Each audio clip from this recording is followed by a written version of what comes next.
Yeah, like that Treatment ended up being kaleidoscope. really good. Like that kaleidoscope effect of the Now light my bouncing. brain is- Great. Now we have another sign to make for the course. It'll never Expansion stop. pack. Come on, that's why we created it that way so that we could. And welcome back to the Riley Black Project with Crystal and John. Hey, How's it going? Back into the swing of things. Yeah, just trying to get back to normal life right now. Yeah, we're Kids recording at were our off. normal time. Right. Kids were off school for a week. We had to do the live podcast last week instead. So it's been like 2 weeks since we've had normal for podcasts. sure. What do we want to do about these mics? What do you mean?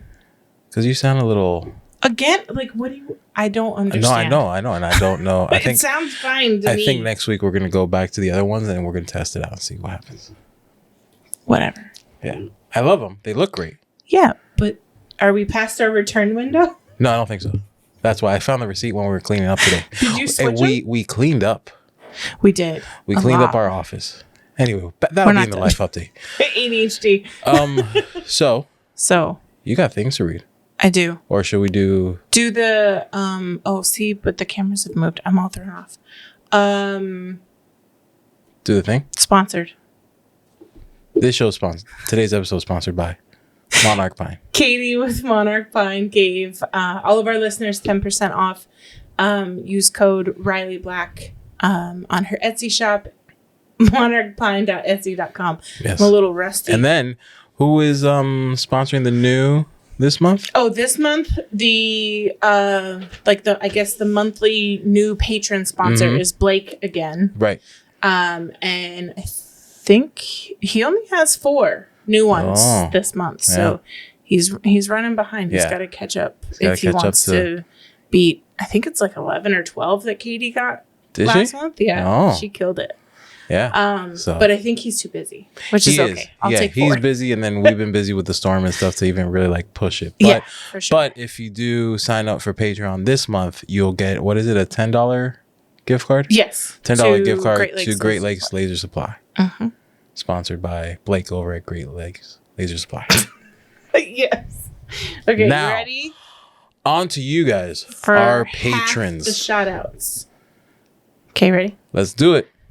Toby with Cuttle, Keith, Melody, Jen with Laser Last Design Co., Candy Kemp with Turtle to Goat Creations. You guys need shorter. No, you don't. Names. No, keep your names. Lori Green, Sheila Arnold with Side Inspirations LLC, Roger, Christy Lynn, Natalie C, Hannah B, Kevin with Sledge Epoxy, Daniel with the Live Pixel, Danny McManus, Stephanie Aaron, Catherine with Primary Market, Bree, Aaron Vargo, Christy Cotner, and Jessica with Jersey Girl Sign Shop, aka Tortellini. Yes. That's half of them. We'll do the other half next. The other half next week. Thank you, as always, for all of your support over on Patreon. And if you're not a member, now's a great time to sign up. Do it. And on the top of that list was our guest today, who, as a child, who doesn't love Legos? We love Legos. Yeah. We just did an Legos. awesome. Although I don't love trying to keep them away from our 3-year-old. Yeah, I mean, he's too young. But I did love putting it together with our 7-year-old, which is taking the reins, and he does it himself now. Yeah. We did it over the during the storm break that he had for school. Yeah, Bree sent us those. Yes, so thank you, and Bree. I have a cool camera that has film. That one was cool. Yeah. It had go introduce him and we'll tell him about the the camera one. Yeah, so our guest took it a step further, and he also liked origami, which is pretty as cool. a kid. I liked origami too. You did it? Yeah, I got one of those little. Now listen, I probably was not as into it as he was, but I had got one of those little books that shows you like the instruction of like how to do like the swan and all the very typical origami ones. That's cool. And also his laser art is amazing. You have questions for him. So without further ado, let's welcome Toby from Cuttle. Welcome. How's it going? Hey. Thanks for having me. Thanks for being on. So first of all, speaking of Legos, so our friend Bree sent us Legos to keep us busy during the storm. And she sent him one of those like kits that's like 3-in-1. So you could do a camera or a camcorder or a monitor. Yeah, or a monitor. And so we chose the camera, and I'm glad we did because it was really cool. Yeah. Like you could actually open it and put in like a Lego film that had like fake pictures on like the negative. It was so cool. And they did a good job with like the actual film capsule. Like it was very simple to put together, but it looks, once it's finished, like it looks legit because it's yellow and it looks like a Kodak film. Yeah, and the like little like things at the top. They use to. Oh, that's great. So it's mechanical.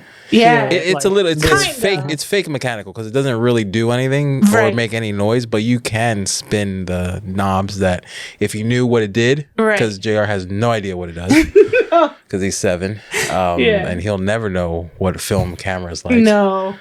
Everything's but for us, like phone, for us dinosaurs from the late 19th century, we know film. Yeah. So what kind of Legos did you do? All of them? Well, I mean, it wasn't. I feel like back when I was a kid, they probably weren't as fancy. They didn't have the diversity of different things, like But there was like the pneumatic ones, you know, that like it would like pump, and then there were gears, and so there was some cool stuff. Yeah, like you could make like the car that, you know, you turn the steering wheel and it turned the wheels on the thing. Yeah, like I always thought that was really cool. Yeah. Does his wheels turn on the Bowser car? No, just go straight. Yeah. Although the trunk opens. Yeah. And then the little like monster thing in the front, it has a lever. Oh yeah, it's lever operated. Lever. Yeah. Yeah. Yeah. Those are cool. I used to also like to put together the G.I. Joe vehicles. They for Legos? They weren't Legos. Oh. But they would like it was like a box, and then the vehicles, they were almost like part Lego, part car models. They would like clip together, but not like a Lego. Interesting. But yeah, those were fun to make. Those. Yeah. And then origami. Then they would come apart too, or is it like permanent? No, once they weren't. I mean, obviously, if you drop it, they would come apart, but they weren't meant to. Once they clip in, it was like more like a model making then. Yeah, closer to model than actual Legos. Yeah, because they didn't even look like Legos. They looked more like models. But it was like the G.I. Joe like Jeeps and everything like that. You put it together, and it was like age appropriate. It wasn't like no glue, nothing, just all snaps not together. Painting none of that stuff. Maybe add a sticker here or there. And I love like kits and stuff, like anything that you like you get and then you have to put it together. I enjoyed that aspect. Especially like the step by step. Like if you just give me some and I have to like come up with it myself, it's gonna be like not anything too crazy, because then I get overwhelmed with possibilities. Right. I need direction. Yeah, you do. Yeah, it's like it's gotta have you want it to feel like you're being creative, but at the same time, you do want it to be guided just enough that like you never feel too frustrated. Right. I want to be creative, but I want the end piece to look good. Right. Yeah, you want to succeed. Yeah, right. Exactly. Yeah. So with the origami, like how fancy did you get with that, and like what got you into that? Do you remember? I mean, I think my grandma got me into it, but yeah, I mean, I had the books like you were saying, you know, with the directions, and then I don't know, I was a quiet kid. I liked like just being by myself and going through and trying to do the things, and I got pretty good at it. And like I grew up in New York, and there's like the origami convention in New York City. Wow. My mom took me to. Yeah, so that was really fun, and you get to meet the people who write the books. Oh, right. And then they teach a class how to do it. Yeah, that's cool. I used to do it with money too, where you could make like cool like boxes and that kind of stuff. Yeah, that was fun. So when did you get your first laser, and what was it? Well, the first laser that I owned was a Glowforge, but I had used a laser at like art school before. So and at a makerspace. Like after that, so I was doing a bunch of mirror sculptures, like kaleidoscopes. And, I saw. So speaking of the sculptures, that crystal light up sculpture, how did you make that? Hey makers, are you trying to grow your laser business but struggle with things like social media, building local business relationships, setting up your website, how to charge for your products, or when to add employees to your business? Samita and Anuj Patel are passionate about helping other makers build their laser business and realize that each business owner is at a different stage in their journey. Like many of us, they started with a hobby laser at home but have since grown to a warehouse with 7 lasers, a UV printer, and generate 6 figures in sales and ship out over 5,000 orders a year. Their one-on-one mentoring sessions are perfect for those who have questions and want answers. The hour-long session will be conducted over Zoom and will be recorded so that you have access to it after as well. No question is off the table, and they will give you actionable steps to take your business to the next level. Book your mentoring call at homeboundcustom.com to start growing your business today. Attention all laser owners and crafters. Are you tired of spending hours cutting, painting, and assembling laser products? Look no further than Crazy Laser Dad Laser Ready Blanks. Their high-quality blanks are expertly sourced, tested, and ready to use with your lasers. Say goodbye to the hassle and frustration of time-consuming projects and hello to more time creating and selling. Plus, with their wide selection of items, you'll surely find the perfect blank for all your customers. So, what are you waiting for? Visit crazylaserdad.com today and take your laser crafting to the next level with their laser-ready blanks. Like how, like adhesive, the angles, like all the questions. Right. So it's like, so this was for, we were doing a stage set and the theme was Myst. Do you know that game, that like old Mac I game know or whatever? of it. Yeah. Anyway, actually it's not even in Myst. I think it's in the sequel, but there's some crystals. So anyway, like we're going to make these crystals as part of the stage set because crystals are awesome. And like, so we, I don't know, we figured out like, I looked up somewhere what the angles were like on actual quartz crystals. Yeah. And so there was like... it's very, very nerdy and accurate. That's awesome. Because like I drew crystals, but I definitely didn't look up like accurate angles or anything like that. And they were flat. So is that like 2D? Yeah. 2D. Yeah, I'm into geometry. And like geometry of nature and stuff is like really interesting. So well, anyway, like true. So we modeled it in 3D. Okay. And then figured out what all the faces were that we'd have to cut so that they'd all come together. And then the hard part was we didn't want to have like crappy edges. Right. Edges, you want it to be really crisp and clean. Yeah. So we had to figure out, so how do you miter? So it's made out of 1/4-inch acrylic. Okay. And so then how do you miter? You know, you can laser cut the flat pieces, but how do you do that mitered edge? Yeah. And we were trying to figure it out. So what we ended up doing for that is we made jigs to hold the piece of acrylic at an angle in the laser cutter and then cut across. Wow. Mitered edges. And I would not recommend. Well, it was fun and it worked. It totally worked. There's a better way to do it now. I think that we figured out that you can get a what do you call it? It's a sander. Okay. Like a table, and then you can tilt the table up, and then you can push the piece in, and then just so you tilt like the a table tool, at like the a power angle tool. you need. It's a power tool, but it's a I guess it's called a belt sander. Okay. Yeah. So it's it's like a $50 thing you can get at Home Depot. Right. It's like a heavy thing, but there's a table on it that you can tilt. Right. You can tilt it at the exact angle you want, and then you can miter any piece like that. Yeah. So it's it's less work. Yeah, for sure. And so what glue did you use weld on or? Yeah. Okay.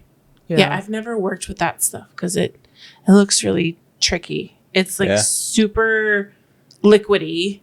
And like if you accidentally leave the can open, like it's going to disappear. It'll like evaporate. And then like you don't want to use too much because like it can like mess up the acrylic, because basically you're not actually gluing it. You're kind of melting it together. Yeah. It's like a chemical reaction that it's causing instead of actual like adhesive. Yeah. Yeah. It's sort of a weird chemical. Yeah. But the first time I used it was at art school, and somebody just set me up with it, and it was like, oh, easy. I didn't know it was hard. But then once you know it's hard, it's that's hard. what I was going to say. It might be better not knowing it's hard, because then it will be easier, because then you don't overthink it. If you know it's difficult, then you're gonna overthink it. Yeah, totally.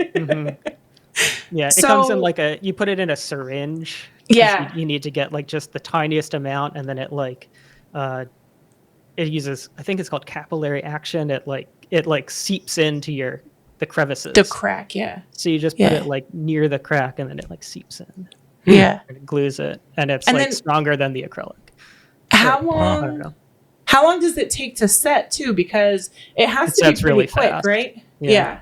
Because otherwise, like, you have to hold that angle while it's setting, and so either you'd have to have a jig to like hold it there in place, or you kind of have to hold it in place. Depending. We just blue tape, just put the thing together, essentially dry, and then would do the gluing very carefully. Okay. Yeah. Well, and then what lights did you use on the inside? So it's just LED strip, like about. It's the addressable kind, the one that you can tell it to be different colors, because we're making it react to the music on the stage and stuff like that. Oh, that's fancy. And so we wrapped that around like maybe 1-inch diameter cardboard tube that you get for packaging. And then in between the light and the acrylic is polyfill. Oh. Like you would kind of like stuffed animal or something. Yeah, to diffuse it. And it gives it a really cool, like, like, I don't know, it looks like a crystal. Like like that kaleidoscope. Really good. Like that kaleidoscope effect of the light bouncing. Great. Now we have another sign to make for the course. It'll never stop. Pack. Come on. That's why we created it that way, so that we could. Hey there, podcast listeners. How great would it feel if this was the year you finally got to escape your 9-to-5 to embrace your lifestyle of creativity and entrepreneurship? Every Wednesday at 12 p.m. Eastern, Eon Laser USA invites you to join the Freedom to Create webinar, where you'll learn how to make this a reality. Join leading laser industry professional and brand ambassador Emily, aka That Mom with a Laser, and Eon Laser USA's sales manager Alicia as they dive into all things Eon. Learn about the advantages of owning an Eon Laser and get the scoop on Eon's rewards and partner benefits. Plus, get a glimpse at how everyday people who started out with zero experience paid off their lasers, scaled their businesses, and transformed their lifestyles. So if you're ready for a lifestyle change, head over to eonlaser.us/whyus and sign up for the Freedom to Create webinar today. Thanks for listening. Laser on. Welcome to the revolution in laser engraving. Introducing Lens Digital, the creators of the game-changing Pyburn rotary attachment. With the Pyburn 4.0, you can turn ordinary cups, tumblers, glasses, and more into extraordinary masterpieces. Looking to engrave niche items or want the functionality of a Chuck rotary? Look no further than the Pyburn Grip, Lens Digital's Chuck-style rotary. With a range of different sized jaws, you can easily engrave a wide variety of items. All Lens Digital products are compatible with most CO2 and Galvo lasers and were designed specifically for the laser industry. All that, paired with the best-in-class customer support, Lens Digital is your one-stop shop for all of your rotary needs. Transform your laser engraving game with Lens Digital, where makers succeed. Unleash your creativity today. And don't forget, we are proud Lens Digital affiliates as well. If you're shopping, code RileyBlack will take $50 off any order of $600 or more.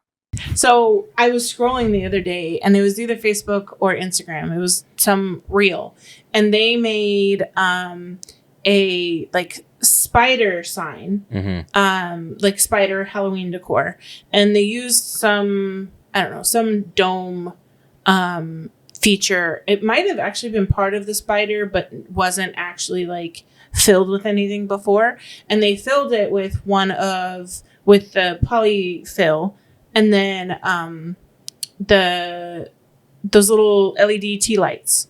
And like to make like the butt of the spider light up. Yeah. And it was a really cool effect. And I was like, oh. And yeah, that's true, because the polyfill, like it gave it a cool effect, but I didn't even realize at the time that basically they're like diffusing the light. Yeah. Yeah. Yeah. Yeah, like textures it. Yeah. Like, yeah. Yeah, it kind of gives a cool effect, and then you don't see each individual light, which is the worst part about using the LED strips. Yeah. Yeah. So how long after you got the Glowforge did you start working on the software? A while. I mean, I got the Glowforge with the initial crowdfunding the Kickstarter thing. Yeah. Okay. Mm-hmm. Yeah. And then also got a Cricut, and we do a lot of Cricut stuff. Mm-hmm. And then didn't start the software until we were doing another project. I don't know if you saw the sun seeds. Yes, those are really cool too. Yeah. Yeah. Do you have one? You looked like you were going to go get one. Because if so, I want to see it. Oh my gosh, those are so cool. Yeah. How you have to love geometry to like, because my brain can't even comprehend like how that goes together. And what's the material? So this material is Duralar, which is just like a clear film. Yeah. And then it's got the iridescent window film. That's does it come that way, or do you add that? You add that. So so the iridescent window film is like a sticker. It's like a sticker. But it's too thin to work with. So we had to stick it onto the Duralar, which is like a transparency film, sort of like acetate, I guess. Right. And then so that's the material, and then we cut it with a Cricut to make those shapes. And then the sun seeds we did a crowdfund we sold kits, so people could make them themselves. Yeah. And then did it light up, or was it like kind of like a sun catcher? It's a sun catcher. Okay. But we figured out eventually that you can light it with a pin spotlight, which is what you'd use for a disco ball. And then it's like it does the disco ball thing, but it's rainbow, and it's really fun. Yeah. Now, is that material, the Dura something, is that laser safe, or what you did with the Cricut? It is. Yeah. Yeah. Well, I know. I was just curious. Yeah. I'm pretty sure. It is. But we couldn't dial in settings well enough to like. Yeah. I mean, it maybe with like a fancier laser that had like a really good air assist and stuff. Right. Like, there's probably a really good way to cut it, but and then I mean, something thin like that, the vacuum table from the Vortex. The Vortex that we still haven't used yet. We unboxed it. Yeah, and we moved it today. We did move it today. We put it in a drawer. It's closer to the laser this time. I know. Hopefully what is this machine? Is it laser or cutter? So the Vortex table is from Lens Digital, the same makers of the Pyburn rotary. And so it's it basically it's a vacuum table. Yeah, it's a vacuum table. So it sucks down the materials. So it's perfect for thinner materials. He actually created it because they were laser cutting out the cork for the feet of the rotary, and he wanted something to keep the cork flat because it comes in a roll. And so he kept running into issues trying to cut it and it rolling up. And so he created the Vortex, the vacuum table, and it like holds it down so that it makes it easier. And I got it because I like cutting veneer, and veneer is similar in that it's so thin that it easily kind of curls up, and especially after you cut it, then it might start to lift up and stuff, and then that's when you either can run into a fire hazard or you can mess up the cut that you just did. So that's its purpose. And also fabric and that kind of stuff. So you can also use that what is it, the Silkama mat. Those are laser safe too, I think. But this And that's just like basically like a sticky mat, almost like a Cricut. But the Cricut mats aren't laser safe. And so this other mat is. And they were pretty expensive too. Maybe, I mean, more than I wanted to spend. But it was like $100 or $200 for the mat. And the vortex table, I think is like $500. But if you do a lot of those intricate or thin cuts, it really does make it easier. And then things aren't flying around inside your laser once you cut them. So was Cuttle your first software? Like what made you want to create it in the first place? Well, what made me want to create it was like sort of the sun seeds, but also sort of all the other laser cutting projects I've done have always been like, there's a little bit of like drawing and like Illustrator or Affinity Designer, one of these kinds of programs, and like often a little bit of programming because we do weird math stuff. Yeah. And so I was always sort of cobbling together a bunch of different tools. And so Cuttle, the idea is that we can do both of those things. And it's both a drawing tool like Illustrator or Affinity Designer or Inkscape, but then also has these sort of programming kinds of tools that are optional, but you can use them. And that's actually how it's able to do these parametric templates that are so easy to quickly change because it has that. Yeah, because it's like, I mean, it's super tedious if you do like, I mean, custom keychains or custom ornaments. And me, when I create like a name one, you know, I typically weld that name together so that you don't have a bunch of little pieces. One, it looks nicer because it's usually, you know, script, or even if it's not script, they're touching. And then, but if they're touching and you don't add those score lines, you lose a lot of detail. Those score lines are very subtle, but they make a huge difference on, you know, whether like on just the finished product, I guess. And I remember when I was first learning, I used Silhouette because that's the vinyl cutter that I had. And the software was really easy for me to understand. And then when I found out that I could use the same software because it can save as an SVG with the business edition, that's why I was even open to getting a laser, because it meant I didn't have to learn another software. And one of the hardest skills for me to learn was that node editing and adding those score lines, because I didn't even know what node editing was called. So it was really difficult for me to find videos on it because I didn't know what to look for. It was just these weird dots that corresponded to different shapes, you know, on the font or the shape or whatever.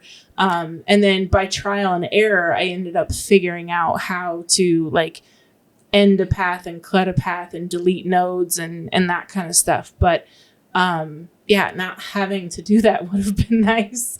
And especially if you're doing like a long list. So like if you have 20 keychains, like I had sent you a picture of, I think, I don't know how many it was last soccer, but then like the birthday, like I do those pretty regularly, which most of those didn't have score lines, but still just being able to create that name and that standard offset. And if all of them are the same, but I can just basically copy and paste like a list from an Excel spreadsheet or whatever of all the names, and it does all that work for me. Like I'm there. Yeah, it'll like connect the dots on the eyes for you and like keep it all in one piece. So when it connects the dot on the eyes, does it just like move it down? Does it add like a little piece? Okay. It moves it down. Yeah, it like the way we made it work is like it finds anything that's like small and not part of the letter. I call it on an dot on an eye. Yeah. and then it looks for the biggest shape and it moves the dot towards that until they touch. Okay. So it's like what a designer would do in the program for the most part. How manually, like, so if it attaches it somewhere where, like, if I want to adjust that, is it easily adjustable, or is it kind of just a standard placement that it chooses? I mean, you can adjust it, and there's instructions on the connected text for how you could go about doing that. But I think, I mean, it gets it reasonably right. I think almost all the time. So. Yeah, I'm sure it gets it like accurate. Just sometimes. So I want things to be symmetrical or like even most of the time, but every once in a while there's a design that I actually adjust it from symmetrical because of the way it looks to the eye. So just little things like that. I always want to mess with something and usually break it because I'm like, yeah, but you put it here, but I want it a little bit over there. I mean, like you can, if you use the connected text in the Cuttle editor, you can make it not do the welding, just move the stuff, and then you can move it yourself. Okay, that's cool. Yeah.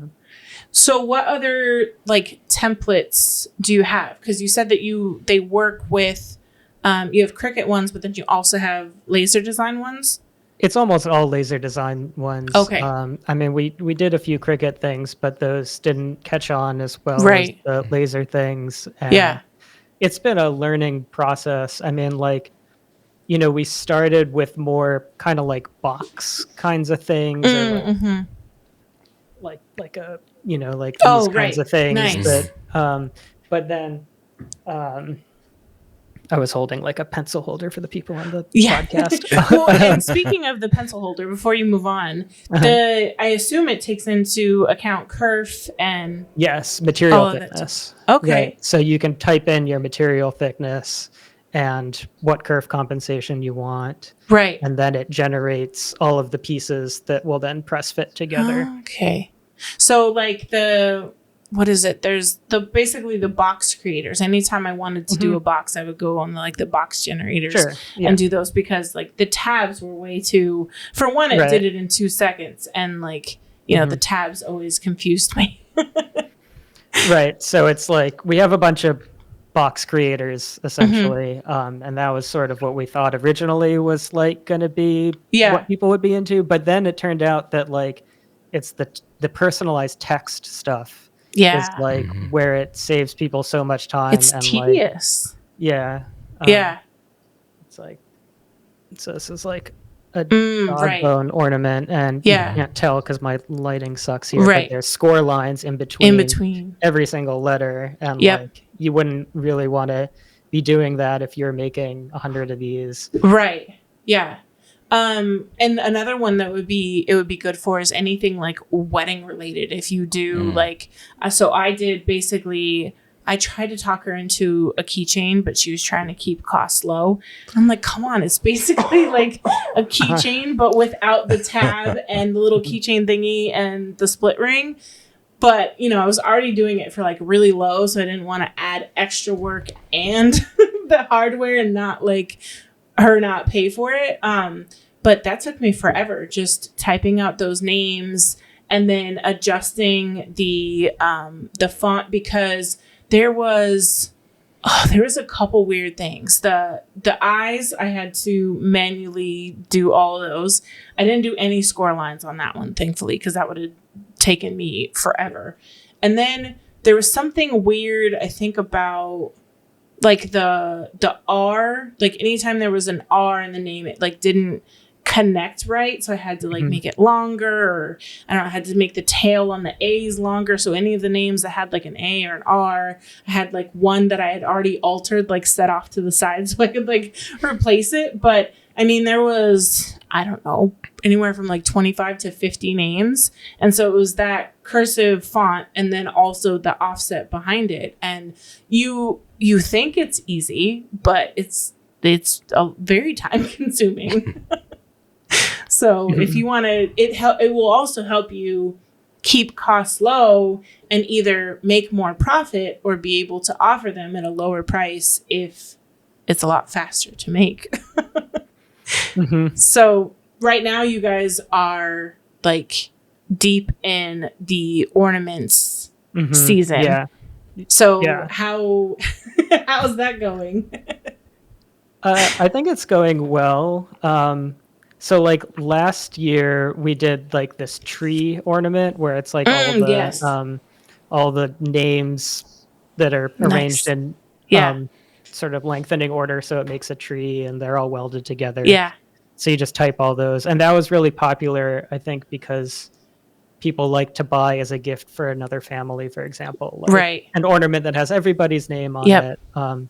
And so this year we just released this snowflake one, that one's which also lets you type in a bunch of names, and then it makes the snowflake with however many, I don't know what you call it, arms on the snowflake, right? To like be the amount of names. So you can do between 3 and, I don't know, 14 names or something. Yeah. And it'll generate that for you. So with the snowflake, with an odd number of names, does it just do like an extra leg? No, I mean, so this is 5. Oh, okay. Oh, so then it's like 10 to make it even or symmetrical, I guess. So it's 10 total. So 5 snowflake arms and then the 5 names. Right. Yeah. Yeah. And then so it ends up like this is a 6. So this is like your real classic snowflake. But like it accommodates the other numbers pretty well. That's cool. And so like my struggle is anytime I'm trying to do something where they all, again, like maybe weddings or keychains, and it's always those super short names and then the really long names. Does the font just get smaller? Like, because... So on the snowflake, it'll basically squish the longer names so that they fit. Okay. But then it'll still probably be about the same like height tall, right? Yeah, I mean the snowflakes are all the same size. I mean you can make it whatever size you want, but they're all the same size no matter how long the name you put in there, but it will squish the name to fit where where it needs to be. The tree last year, like there were lots of requests about like so I mean like it looks like a tree especially if all the names are in what if the names lengthening aren't orders? But then people are like, oh well, like I really want like the order that the children were born or something. I don't want it in the other order. So it's like, okay, so we added a feature that lets you put it in your own arbitrary order preference. But then they're like, but now it doesn't look like a tree. And then but then we added a feature that was like you can put a plus or minus sign at the end of a name and it'll make that name bigger or smaller, so you can kind of fine tune it without having to open up a graphics editor. You're still just typing in a text box, but it gives more control. So I haven't had a chance to use it yet, but so say you get you do one of the snowflake ornaments and you have everything set how you want it. Do you then just export it as SVG and it's ready to cut, or is there anything else? Yeah, you type in the names, you click download SVG, it makes an SVG file, it names the file with the names on it so that you're all ready to go. So people will, quickly make 100 SVGs, cut them out, get their orders fulfilled. That's so fancy. That's awesome. I need to try it for sure on all the keychains. It would be like tons of acrylic. It'd be like your name, then Jackson, then my name, then JR, so that it fits. Yeah. Yep. Oh, you're going from the bottom up. I was going from. Well, yeah, because your name is longest. Yeah, that's true. So you can't have the longest name up on the top of the tree. That's true. And then JR has all this space. Right. And if it's John, we'd have to make it smaller. So small, little John. Little John. Big John. Yeah. No, don't. So was this your first software that you ever created, or? I've been making software for a very long time. So what are some other ones that you've made? Like, were they also like to help like Uber, processes Facebook. or Uber, Facebook? I mean, so a lot of my career, I guess, has been like more research prototypes. I've I've done researchy things, and like when I was in art school, it was like everyone would, it was sort of a techie art school, and everyone would learn how to program in it, but like a lot of the people didn't have any programming background, and I would like be helping people learn how to program, like my classmates. And then just programming computers is like a very, like, you need to think in a very specific way in order for it to like work. Like, and I don't think that that's necessary. Like, if we figure out a different way to program computers, like, more people would be able to do it, is what I believe. And so that's been driving a lot of the software that I make, is about like, well, how can computers be more aligned with like other forms of intelligence other than this very specific way that like works for programming. Any kind of code, or just like what's the one, trying to direct my domains, even that, like the DNS settings, that's just I don't know why, but I cannot figure it out. It's just it does not work with how my brain works. Like, it even like recorded steps, and then I'd go and I'd try it again, and I'm like, all right, I got this. And I'd watch a video, and I'm like, I don't got this. And then I send it to my friend Sarah, who's also my virtual assistant now, and she does it in 2 seconds. And then she's talking to me in code about, like, I don't know. She was trying to explain why something wasn't working with my course domain. And I was like, I have no idea what any of that is, but I think I understand that it didn't work. So, yeah, I having people like you, where your brain works that way, to help people like me, or it does not. You know, because I don't know any of the like technical names, why it works, how it works. I just want it to do what I want it to do. Yeah, exactly. So like the templates are almost like computer programs, in the sense that, like, you know, you type in some names and then it like makes this file for you. But then, like, there are a lot of people in our community who are learning how to make their own templates now. And I don't want to tell them that it's programming, because that's scary. But like, they are programming. Like, when they're making templates, like, that's a form of programming, because it's taking an input and programmatically creating this geometry. And so is that possible in Cuttle, basically? Are they using Cuttle to do that? They're using Cuttle to do that. So like, Cuttle has all these templates, and that's what more than 50% of the people just use the templates. But then there's also the Cuttle editor, which is like Illustrator or Inkscape. You can draw, you can do the node editing. But then it also lets you sort of put in these template capabilities. Parameters, exactly. And like, and so people are starting to in our community are like, oh, I want to make my own templates, and they're starting to do that. And my colleague Federico does a weekly live stream where I've seen a couple of those. I try, you know, like, oh, let's try doing this, and so it's interesting to see. Like, I think the hard part is like, how do you make it so that it's like an easy on-ramp? I mean, it's hard enough, like, to learn how to even design your own SVGs, right? Like, so you have to learn that, but then you have to learn, and then there's also parameters, because it's going to be a template. The funny part is, I was forced to learn it because I didn't know. So when I got the silhouette and I was making t-shirts, I didn't know that you could buy templates. I didn't know that you could go buy an SVG on Etsy for like that particular shirt design or something similar or whatever.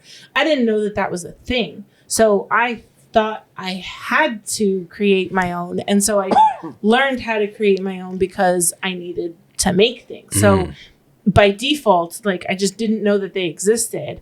And even knowing me, even if I know that they would have existed, because anytime like a friend would send me like a t-shirt design or something that they wanted, I usually didn't like the like font combinations or the fonts that they chose or the certain graphics that they chose. So I'd always want to like customize it myself. So even if I knew that it probably was out there, I probably would have wanted to try and figure out how to make it my way or whatever. One, to just not copy them exactly, but then also to make it my own or, you know, adjust spacing or, you know, that kind of stuff. But I learned how to design simply because I didn't know that I could buy them somewhere else. But saying that, I bet you, like, if I went in there and like, oh, let me create my own template, I probably would overthink it. But having that software there that kind of like, you're like almost secretly creating, doing the hard work. Yeah, doing the coding and the programming like for them, or making it so simple that they don't even realize that they're doing it. Like that's how it becomes effective for the other side of the, I guess, the people who just learn differently. Yeah, that's one of our goals, is like one of our sort of long-term vision is like creating a backdoor into programming. Yeah. That because like me and like a lot of and like basically all my colleagues, like we all learned programming not because we wanted to learn it. It was just something that like I was like playing with my old Mac. Like my parents had one of those old tiny Macs. And I was playing with it, and then like we wanted to make games, and we just started sort of mucking around games. and then we were so crazy. You know, I mean, that's how you. Yeah, that's so awesome. But there's like sort of a lot that, like people who use like Flash was an old software that a lot of people like were making like animations with it, but then like they were basically then they started programming with it, like, and I love these like smooth on ramps where it's blurry whether you're just like I don't know, designing or you're programming. There's like it's a blur to get in. Like, it's really cool.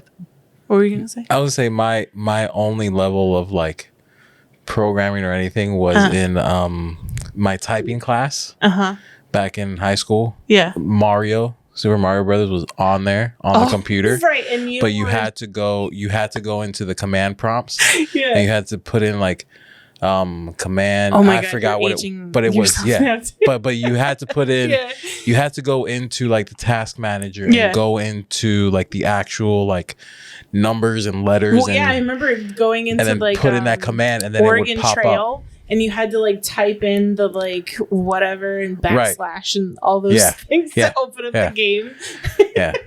And so you would sneak into. No, I wouldn't sneak into. So we would have our assignment. Oh, okay. And then we would all. I mean, it'd be like rows of, you know, it was like 30 of us in the typing class, and we all had a computer.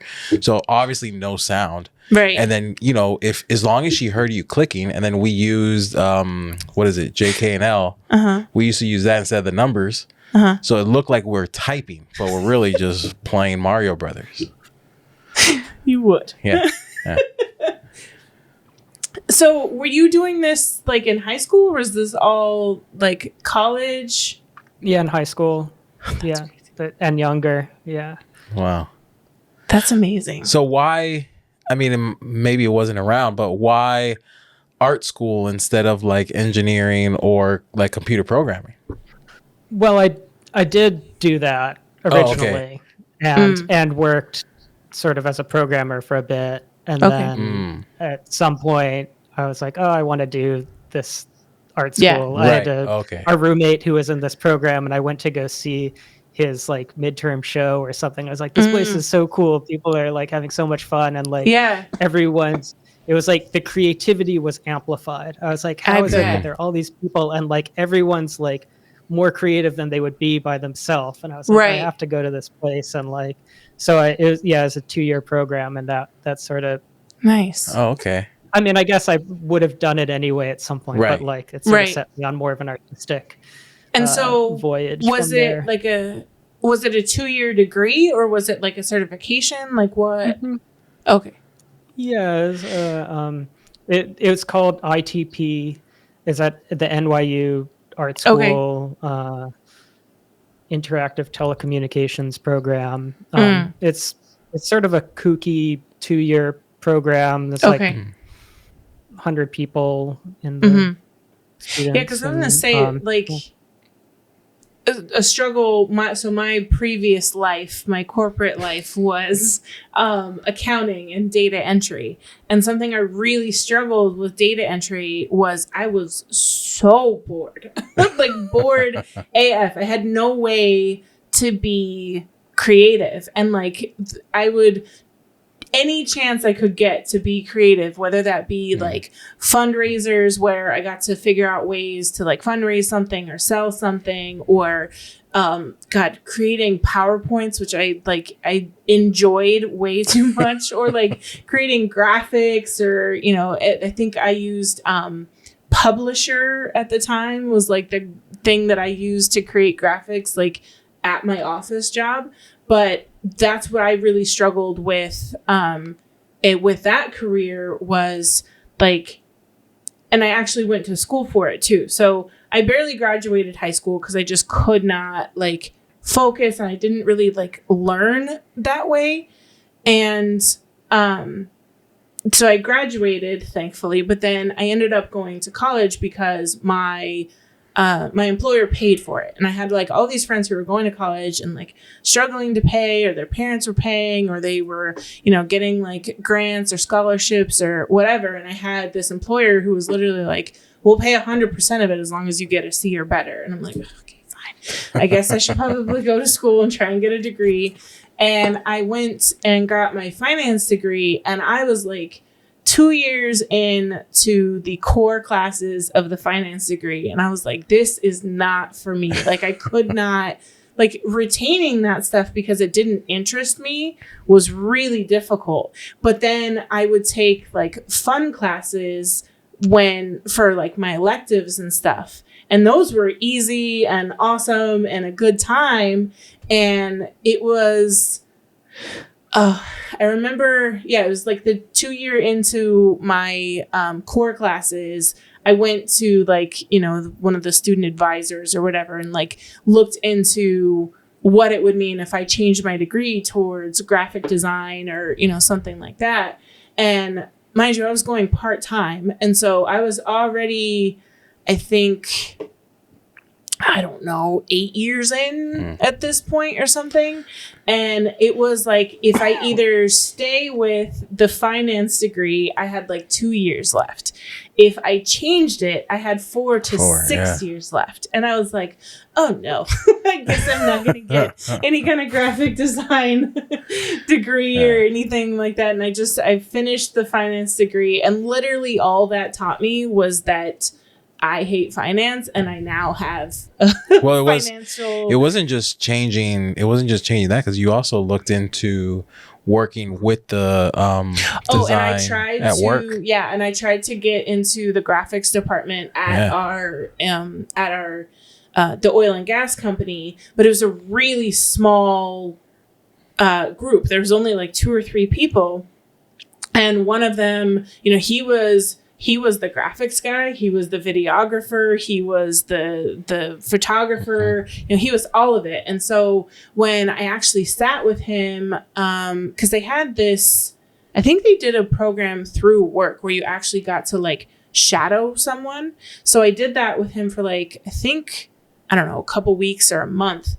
And I loved like seeing how he worked and how he created graphics for different departments and, contests and that kind of stuff. But they all had graphics degrees. They were all like, in it. And, so my finance degree didn't really apply, and it was hard to get into that group because, again, there was 2 or 3 people, I think 4 tops. And then I kept wearing on him like, hey, if you ever need someone, like, you don't have to pay me as much as you pay everybody else. It's okay. And then they laid everybody off. So I think it was just him, or they might have eventually, laid him off. But I tried all the things. And then I told myself, if I get into the graphics department at my job, then I can change my degree. and they'll still pay for it. And that just didn't happen, but that's okay. It worked out how it was supposed to. Exactly. But just here we are. So with programming and those like regular jobs, were you like bored? Were you able to get out any kind of creativity or? Yeah, no, I wouldn't say I was bored at all. But it was just something different that I just wanted to do the art stuff. And so did you do any of that kind of stuff on the side? Is that when you started the program or? Yeah, well, I mean, I'd always, like I said, I was making origami and stuff and like always enjoyed just like making things with my hands. And I was making like video art, I guess, back then. And then, but yeah, then at this program, that's when I started doing like, oh, I want to like try making sculptures and try making things with mirrors and stuff. Yeah. So I thought that's so cool. Interesting. Yeah. Yeah. Well, we're in a small town. There's not going to be anything out here. I was like, I should see if there's any like you never know fun classes. You never know like that. I don't even think, are there any like schools? Like if you go to college where out here where there's not anything. Yeah, not local. Close by. Yeah. It'd be like Orlando. Gainesville, yeah. Yeah. Yeah. Orlando has a good. But I mean, there's a lot of online stuff now too. Yeah, there is. Mm-hmm. So a lot of virtual stuff. Yeah. And then, I mean, now there's a course for everything. So depending on what I want to learn, I can just find an online course and go learn it that way. Yeah. I don't need an actual if degree. If you're good at like self-paced learning, yeah. Mm-hmm. So there was one. Well, how did you get into graphic design, Crystal? I mean, like, because you said like, oh, it didn't work out, but now you're doing it.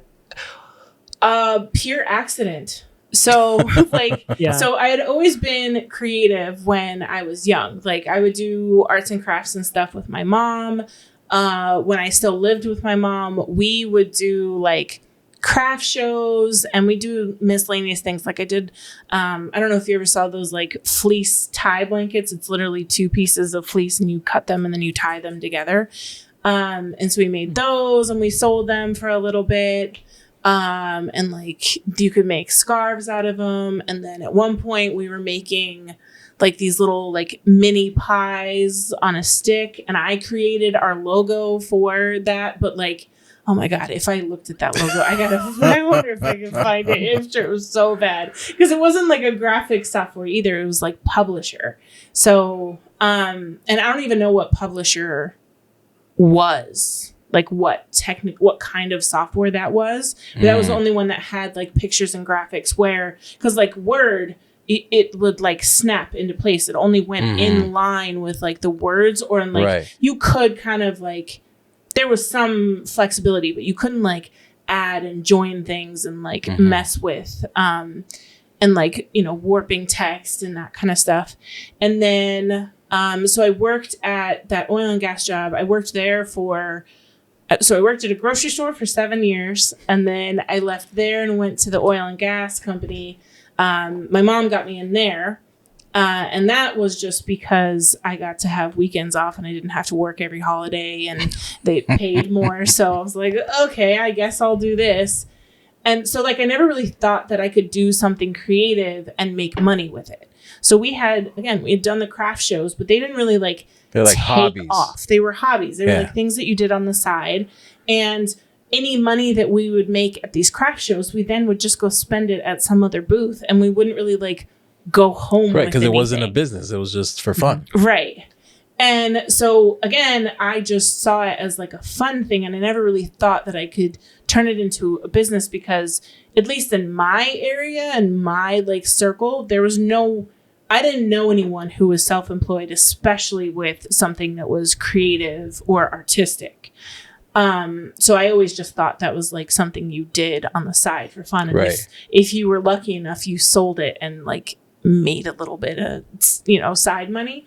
And then when I was pregnant with our first son, I bought the silhouette to make onesies for him because I didn't want to spend $20 or $30 on every onesie.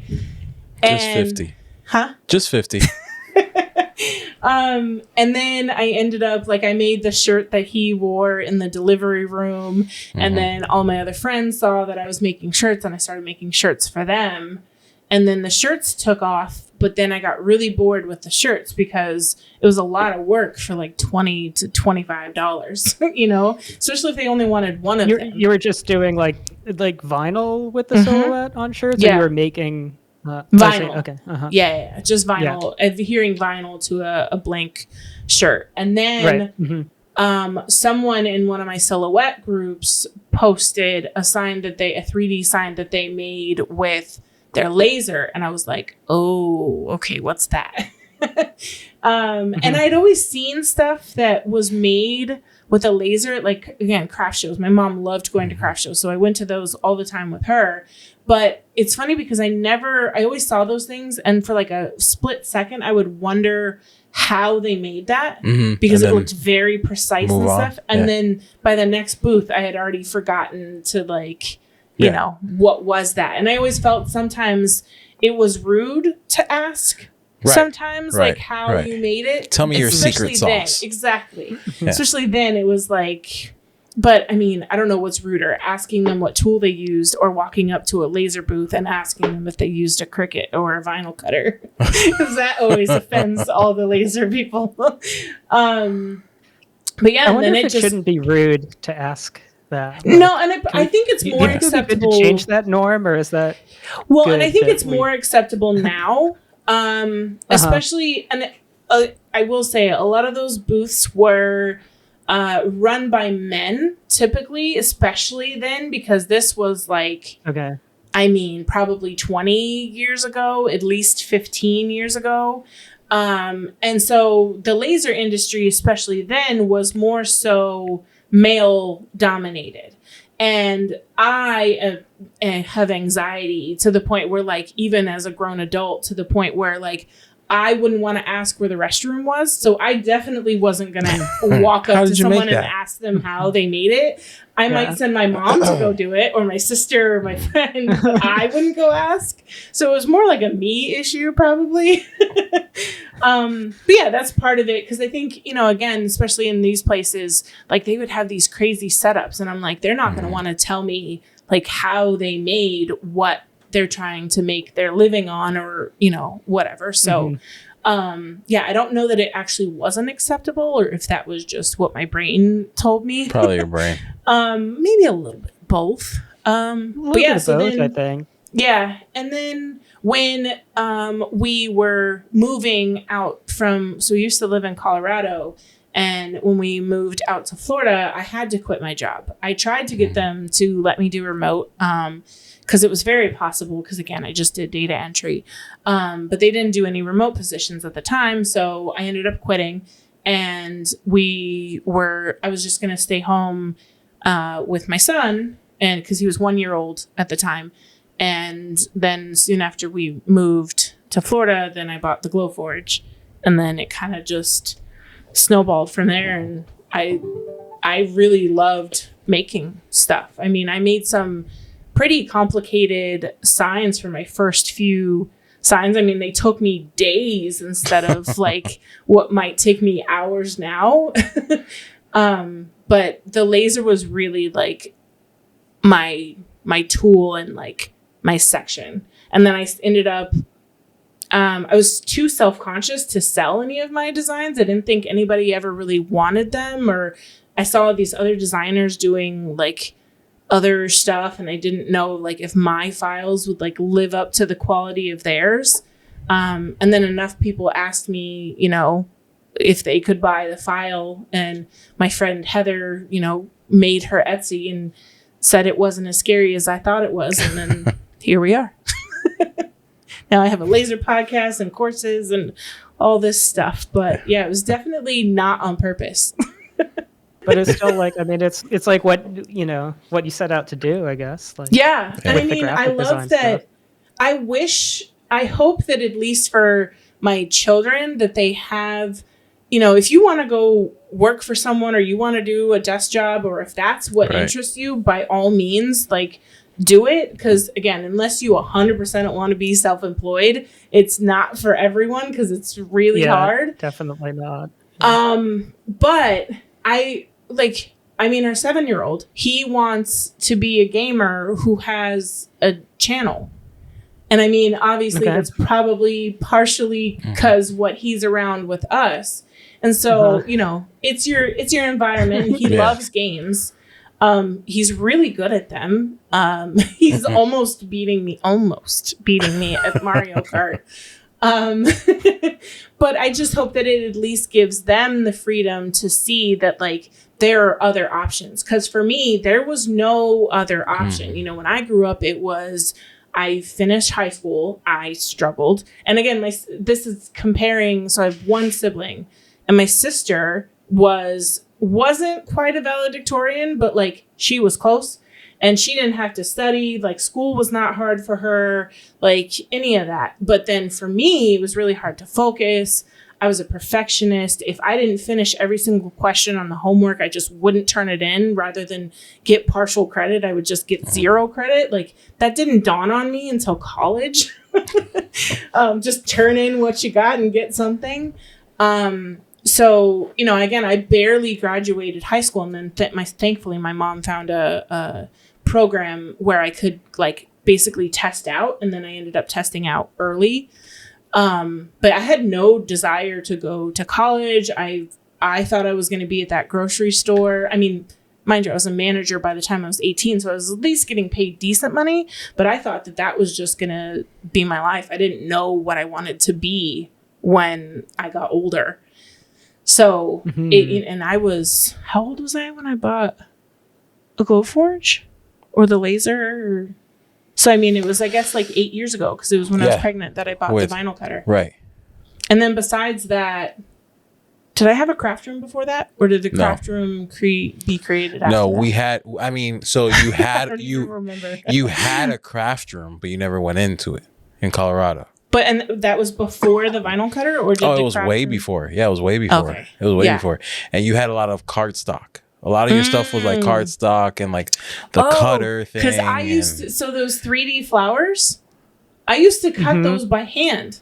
Not even with the template. Yeah. Like I did things way the hard way. Because you made all the boutonnieres for our wedding. You made your bouquet. You made you made a lot of things for the wedding. And all that was like paper stock and my bouquet for the wedding was all like fancy cardstock that it's kind of like origami.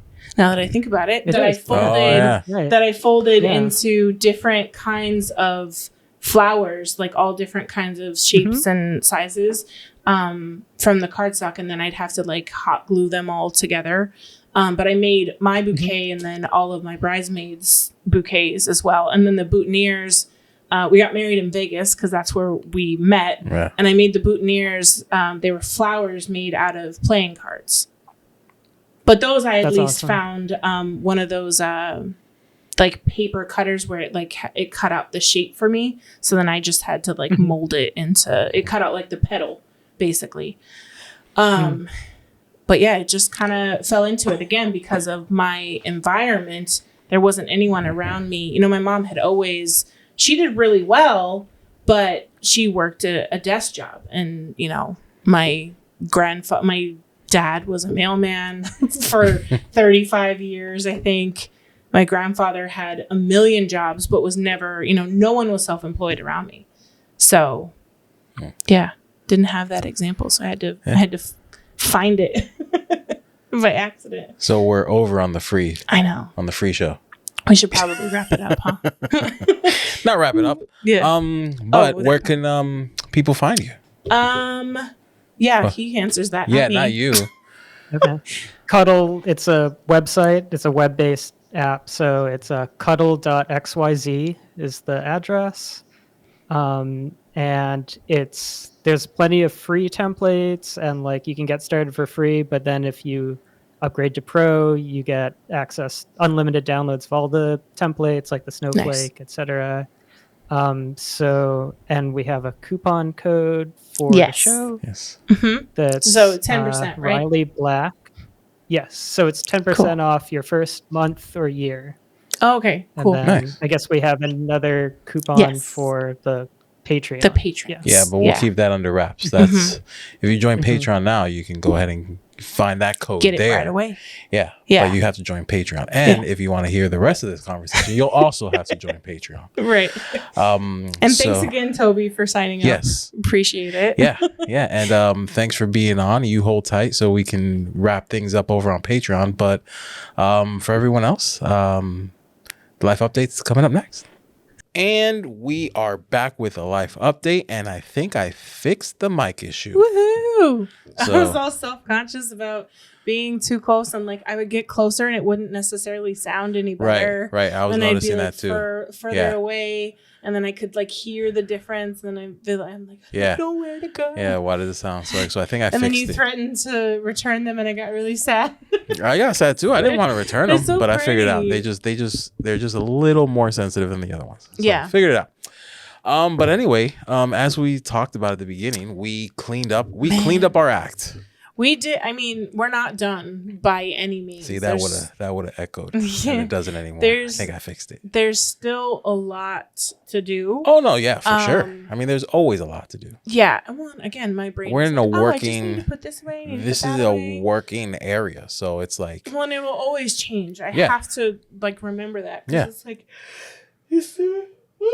right. As soon as I think I get it figured out, then we do something new, get a new machine, and then it's like, oh, well, now I need to find stuff for that. Right. And like get new cameras. Right. Get new microphones. Exactly. And so it's just constantly shifting, and even putting stuff away. I'm like, I know I'm putting this here temporarily. Right. It's just to get it off the floor, and because there's a gap on the shelf. Right. Not because this is where I want it to live. Mm-hmm. So just, it's just little things like, I was talking, I wanted to like kind of get rid of some of the wood coasters. Every time I do the wood coasters, they look so pretty, but I hate the way they smell. I don't want it to. I hate when it smells like a campfire, and then I'll go use my laser again, and I'm like, this, wood tainted it rather than the nail salon smell that I'm used to. And so I want to sell those off. And I was like, I could sell them, in the groups and stuff. But then, like, unfortunately, right now, our groups are, I need food, I need water. When is hurricane power coming relief? back on? Yeah. It's all, hurricane and tornado relief. Yeah. And I don't know, maybe that's something where I like sell the coasters with like, the city or something, Florida on them or something like that. And then maybe give the proceeds. Cause it's just like, I want them literally looking at them right now. That's why I'm staring off into space. I want the space for them, but I know me, and I know if I pack them away, as soon as I pack them away, they're out of sight, out of mind, and I forget they exist. And I won't even remember the things I have. Right. So it's like this balance of like moving them out of the way so that I can use that space for what I'm doing now, but then like what to do with them, and I mean, every hoarder, every crafter, those things have value. I paid money for the things that are sitting on the shelf that I haven't engraved yet. We should engrave I Survived Milton and then put them over at Southern Teas. Just see if they sell. Yeah, something like that. Or like Sebastian Strong and B.O. Beach Strong or something like that. Or I was thinking IRC. Yeah. Indian River. Yeah. IRC Strong or something like that. Yeah. Just something because like, and then, finding a local... what do you call it? What is it called? I don't know. Charity or nonprofit, somewhere to give that money to. Where like honestly, or a as portion. long as I make my money back on what I spent, and you get them out of my house and out of my way. Right. I would love to like just help me break even. Right. Yeah.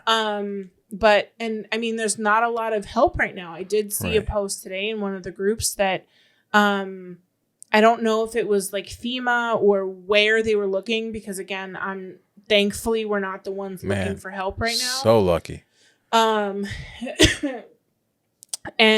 But they hadn't even got to our county yet. And unfortunately, because our city and, the neighboring city and our county it's 2 small towns or a few small towns. Right. And so There, well, like people were commenting like we're always the last ones to be added to that, you know, you need funding and people need this stuff right now, not a couple weeks from now when they get around to our county. Because unfortunately, a lot of people were affected by it. I mean, there were 126 tornadoes. I don't think all of them like touched down or caused extensive damage. But of course, the one that caused the most damage is the one that's, you know, well, and also, unfortunately, the star of the show is the actual hurricane and the surge and everything on the West Coast. So it kind of also not necessarily takes away, well, and but they're all out of power. Exactly. So it's like a whole bunch of people are affected. Right. Millions of people need help. And it's like triage, you know, it's like who are worst affected. Exactly. Help them first and then trickle down. So it's like, we're always on it's kind of, I mean, it's hard to say that it's nice to be on the end of that list because it means you're not as affected, but it's easy for us to say it here with power and nothing as opposed to someone who did lose it. They're like, well, I don't know who's more affected than me. I don't have anywhere to go anymore. Yeah. Right. So it's just, man, it's hard. But yeah, so there's been so many things that were like, that we called like after course. And one of them was this disaster of a workshop and there's just stuff everywhere.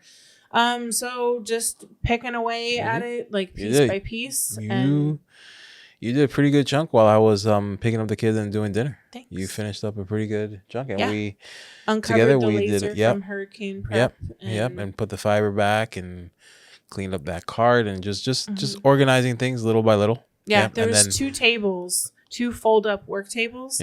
They had stuff on top and on the shelf below, and both of those are cleared and folded up out of the way.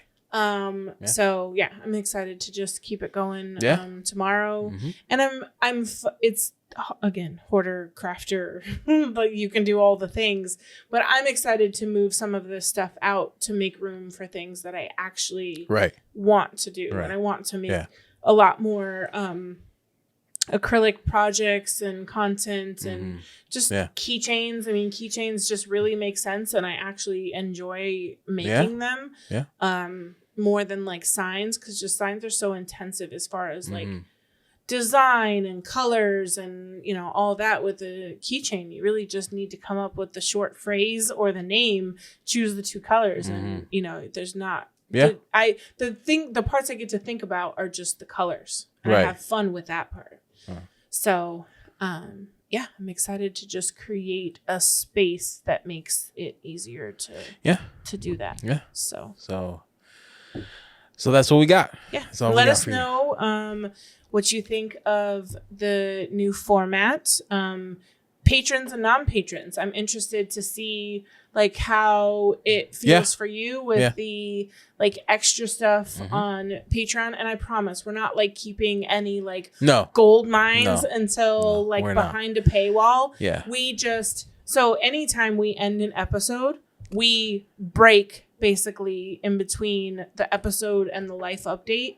And we end up usually talking to each one of them for about 30 minutes to an hour. And it's usually laser stuff. It's not always like personal. Right. And so it's kind of nice to record some of that because like there's like a lot of good nuggets that end up happening in those. One, because I feel like people get a little bit more relaxed because the episode well, part and I also feel bad. I never really like release that anywhere because we tell them, all right, we're done with the recording. So it's kind of like a shitty move to be like, oh we actually use that. That was good. So now we say, just kidding. We're gonna now we're gonna do this on Patreon, which still like lowers because like behind a paywall, and everything. So it still has that like after dark feel ish, But we haven't changed the format to save the good stuff for Patreon or anything like that.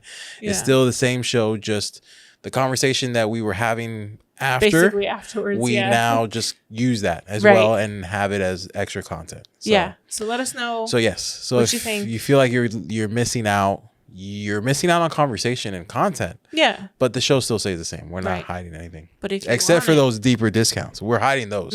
We're definitely hiding those. We're hiding those. Those are are good. behind a paywall for those sure. are good. Those are good. There's a reason why. Yeah.